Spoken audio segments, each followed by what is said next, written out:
জনপ্রিয় video sharing platform টিকটকের মার্কিন ব্যবসায়ী সম্ভাব্য ক্রেতার সন্ধান পেয়েছেন প্রেসিডেন্ট ডোনাল্ড ট্রাম্প। মার্কিন স্থানীয় সময় 29 জুন রাতে ফক্স নিউজে প্রচারিত এক সাক্ষাৎকারে এই দাবি করলেন তিনি। ট্রাম্প বলেন, টিকটক কেনার জন্য একদল প্রভাবশালী বিনিয়োগকারী প্রস্তাব দেবে। ইতিমধ্যে একজন ক্রেতা পাওয়া গেছে। এর জন্য সম্ভবত চীনের অনুমোদন লাগবে। আশা করি প্রেসিডেন্ট শি জিনপিং সম্ভবত তা অনুমোদন করবেন।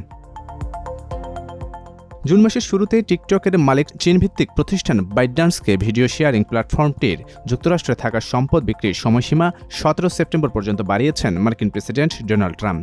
এ নিয়ে তৃতীয় দফায় এই মেয়াদ বাড়ালেন তিনি। ট্রাম্প মনে করেন 2024 সালের নভেম্বরে প্রেসিডেন্ট নির্বাচনে তরুণ ভোটারদের মধ্যে তার জনপ্রিয়তা বাড়াতে দারুণ ভূমিকা রেখেছে টিকটক।